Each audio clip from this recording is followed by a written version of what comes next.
পরমপে মম দয়াল শ্রী ঠাকুর অনুকূলচন্দ্র রাতুল চরণে আমার কোটি কোটি প্রণাম জানাই। পরমাধ্যায় জগজ্জননী শ্রী শ্রী বড়মার রাতুল চরণে আমার কোটি কোটি প্রণাম জানাই। পরম পূজ্য পার্বতী শ্রী শ্রী বড়দার রাতুল চরণে আমার কোটি কোটি প্রণাম জানাই। আচার্য দেব শ্রী শ্রী দাদার চরণ কমলে আমার কোটি কোটি প্রণাম জানাই। পূজনীয় বাবাদের চরণে আমার প্রণাম জানাই। পূজনীয় অবিন্দার চরণে আমার প্রণাম জানাই। ইষ্ট পরিবারের সকলের চরণে আমার প্রণাম জানাই। যারা শুনছেন বা শুনবেন সকল শ্রদ্ধেয় দাদা মায়েদের, গুরুজনদের এবং ভক্ত অনুরাগীবৃন্দ, বিশিষ্ট ব্যক্তিবর্গ, ধর্ম আলোচক এবং আমি যে আলোচনা বইগুলো পড়ি সেখানে সেই শ্রদ্ধেয় দাদারা যে আলোচনা প্রসঙ্গ করেছেন বা সেইগুলো আলোচনা লিখেছেন, সকলকেই আমার যথাযোগ্য স্থানে প্রণাম, নমস্কার, শ্রদ্ধা, ভালোবাসা, জয়গুরু জানাই। আমার জ্ঞানই হলো আলোচনা বই পড়া এবং ঠাকুরের বিভিন্ন বাণী আমি পড়ি, কিন্তু বুঝতে পারি না। কিন্তু এই আলোচনা বইগুলোতেই বিভিন্ন শ্রদ্ধেয় দাদারা এত সুন্দর করে বাণীগুলোকে ভেঙে সুন্দর করে বুঝে লিখেছেন যে আমাদের মনে ভুলভ্রান্তিটা অনেকটা দূরে চলে যায়। তাই আমাদের চিন্তাই নাই, এই আলোচনা বইগুলোতেও বুঝতে পারি। আর যদি অসুবিধা হয় আমরা ঋত্বিক দেবতাদের থেকেও জিজ্ঞাসা করতে পারি, বা যেখানে সৎসঙ্গ হয়, আজ অনলাইন সৎসঙ্গ হচ্ছে, সেখানেও বিভিন্ন ধরনের আলোচনা দেশ বিদেশের থেকে আমরা শুনতে পারি। আমাদের মনে খোরাক অনেক বেড়ে যায়, অনেক অনুপ্রাণিত হয়ে আনন্দ পাই। তো আমি যেইটাই শুনেছি বা সেটাই আমি বলার চেষ্টা করছি। একবার ঋত্বিক সম্মেলনে সৎসঙ্গের সভাপতি পূজ্যপাদ মেজদা বলছিলেন যে আলোচনায় বাড়ে পর্যবেক্ষণ, বাড়ে ধি, অভ্যাসে বাড়ে চরিত্র, বাড়ে ধীতি। তো আলোচনা অভ্যাসের চরিত্র বাড়ে ধীতি ও ধি নিয়ে, করায় বাড়ে পারা, আর পাড়ায় বাড়ে যোগ্যতা। তাই ইষ্ট অনুসরণ আমাদের ইষ্টসত্ত্বপরায়ণ ধার্মিক করে তুলে। সত্তার পরিপোষক যা তাই ধর্ম। ধর্ম মুক্ত হয় আদর্শ ইষ্টে। ইষ্টকে জীবনে জীবন্ত করে রাখতে পারলে চরিত্র ধর্মে রূপায়িত হয়ে ওঠে। ইষ্টসেবক আমরা। ইষ্টকে আমাদের জীবনে জীবন্ত করে রাখাই আমাদের জীবন সাধনা, জীবনের তপস্যা। সেই জন্য আমরা ইষ্ট নির্দিষ্ট দীক্ষা নিয়ে যজন যজন ইষ্টপ্রতি সস্তনীয় সদাচার অনুশীলন করে চলি, অভ্যাস করে চলি। সৎসঙ্গে উৎসবে কর্মী সম্মিলন আমরা ইষ্টের সুখ সম্বর্ধনা আলোচনা করে চলি। তো এতে আমাদের অনেক অজানা কথা আমরা জানতে পারি, ঠাকুর কি কি নিয়ম দিয়েছেন, বিধিবিধান। তো পরম দয়াল পরম পিতা শ্রী ঠাকুরের চরণে প্রার্থনা যে ভক্তি আমাদের ভজনশীল করে যেন তুলতে পারি, কর্মমুখর করে তুলতে পারি। আমাদের প্রতি কর্মে তাকে যেন সুখী করতে পারি, স্বস্তি দিতে পারি, শান্তি দিতে পারি। তার সুখ সম্বর্ধনা আমাদের জীবনে ধর্মপ্রাণ সুন্দর ও সফল সার্থক করে তুলবে। তো এবং সেই বিভিন্ন ঋত্বিক সম্মেলনে প্রধান আচার্যদেব শ্রী শ্রী দাদা এবং অনেক প্রেরণা দিয়ে থাকেন, অনেক কিছু সমাধানও করে দেন। তার কথা সেই শোনার জন্য শুধু ঋত্বিক দেবতারা যান না, অনেক ভক্ত পরিবৃন্দগণও সেই সময় দেওঘরে সেই তীর্থে গিয়ে উপস্থিত হন, দেওঘর দর্শন করেন এবং ওনাদের ঠাকুরকেও দর্শন করেন, বড়মা বা পূজনীয় সব ইষ্ট পরিবারকেও দর্শন করেন এবং আনন্দ লাভ করেন এবং মহানন্দে সেই মনে খোরাক নিয়ে ঘরে আসেন। তো একবার সেই দাদার শ্রীমুখ থেকে শোনার জন্য সবাই উদ্গ্রীব থাকেন। তো একবার দাদা বলছিলেন যে সবাই মিলে আমরা একসাথে ঠাকুরের প্রতিষ্ঠার জন্যই যদি চলি, সেই যে সংকল্প নিয়ে যাত্রা করি সেটা সিদ্ধ হবেই। ঠাকুর বলেছেন একাদশে অনুপ্রাণিত হয়ে দুটো লোক চলা আরম্ভ করলে যে শক্তি সঞ্চয় হয় তা সমস্ত বাধা বিঘ্ন দূর করতে পারে। 1946 সালে ঠাকুর এখানে মানে দেওঘরে আসেন। তার শরীর ভালো ছিল না, পরিবারের সবাইকে এবং আশেপাশে সবাইকে নিয়ে এখানে আসেন। তারপর হলো পার্টিশন, দেশভাগ। ঠাকুরের চরণে লক্ষ লক্ষ মানুষ আশ্রয় নিল রক্ষা করো বলে।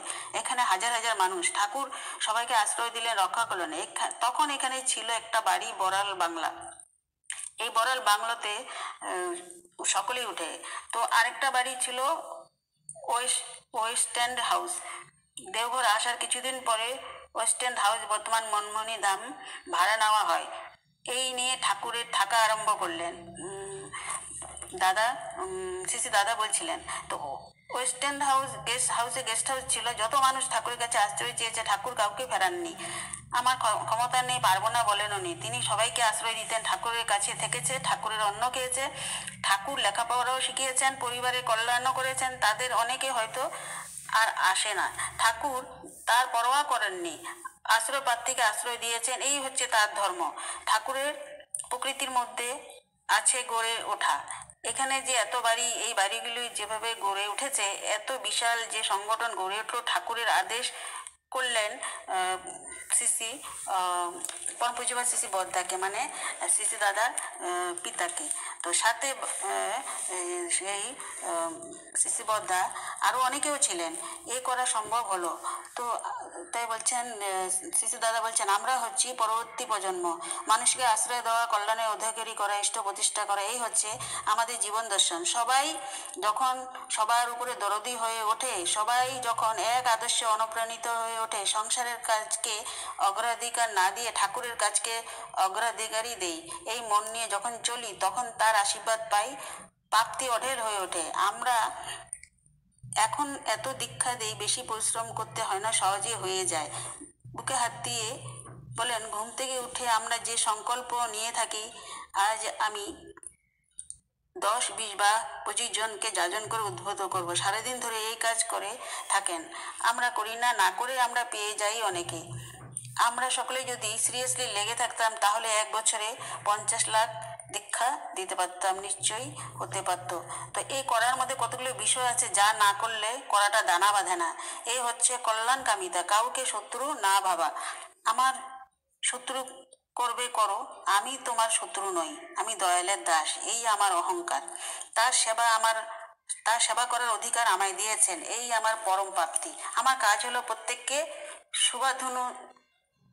শুভানুধ্যায়ী হওয়া, প্রত্যেকে ভালো করা। কোনো কাজ করি হোক, পরামর্শ দিয়ে হোক, পারলে সমবেদনা জানিয়ে হোক, সাহস যোগানো হোক, আমি তোমার সাথে আছি। সবার সাথে থাকা, সবার সাথে চলা, কারো দুঃখ দেখে আনন্দ না করা, সমাবেতি হওয়া। শ্রী দাদা বলে চলেছেন, ঠাকুরের চরণে সমস্ত বৈপরীত্য সমাবেশ, সৎ অসৎ, ভালো মন্দ সব তার চরণে আছে। তিনি কাউকে ফেলেন না। আমি তার সন্তান, আমিও কাউকে ফেলতে পারি না। সবার জন্য আমি দায়বদ্ধ। কোনো কেন্দ্রে, মন্দিরে, কোনো সভায় কারো সম্বন্ধে কখনো নিন্দা করতে নেই, প্রশ্রয়ও দিতে নাই। শ্রী দাদা বলছেন, সব সময় ভালো কথা বলতে হয়, ভালো বলতে বলতেই ভালো হয়, খারাপ চর্চা করতে করতেই খারাপ হয়। তো এরপরে পরম পূজ্যপাদ শ্রী তার জীবনে একটা দুঃখের ঘটনা বললেন। একবার বাবা ঠাকুর বাড়ি থেকে ভীষণ জ্বর, পেটে ব্যথা নিয়ে বাড়ি ফেরেন, পেটে ভীষণ ব্যথা। তো বাড়িতে একজন ডক্টর থাকতো, খবর পাঠালাম বাবা খুব অসুস্থ, বাবা মানে পরম পূজ্যপাদ শ্রী বদ্দা, তো শিগগিরই আসুন, শরীর খুব অসুস্থ। সেই ডক্টর খবর পাঠালো, আমি অসুস্থ, যেতে পারছি না। আরেকজন ডক্টর আশ্রমবাসী, তাকে গাড়ি পাঠালাম, সে বললো আমার হাই ব্লাড প্রেশার, যেতে পারবো না। কি অবস্থা দেখুন, কেউ আসতে পারবে না। তখন বললাম, আমি ওষুধ দেব, খাবে? তো তুই দিবি, জিজ্ঞাসা করলো শ্রী বদ্দা, দে আমি ওষুধ। তো ওষুধ দিলেন। সেই দিন ভীষণ দুঃখ হয়েছিল, বললেন এত বড় প্রতিষ্ঠান, তার যে মাথা, তার শরীর খারাপ হলে তার নিজের শরীর খারাপকে অবহেলা করে দেখতে যায় না, এই কিরকম কথা। আজ আমার ছেলেদের দৌলতে এখন এখানে ঠাকুর বাড়িতে 1 ডজনের বেশি স্পেশালি ডাক্তার বসে আছে, যে কোনো সময়ই পাওয়া যাবে। কার গরজে আসে, কি কিসের থেকে, ভালোবাসা থেকেই তা আসে। আমরা ভালোবাসা নিয়ে চলবো, ভালোবাসা সাধনা করব। আমি যদি ঠাকুরকে ভালোবাসি আর কাউকে ভালো না বাসি, তাহলে ঠাকুরকে ভালোবাসিনি। ভালোবাসেন, নিজের দায়িত্ব পরিপালন করেন, যেখানে যা কিছু আছে সুন্দর করে গড়ে তোলেন। প্রতিদিন যে বন্ধু সংগ্রহ না করে, তার বন্ধু থাকে না।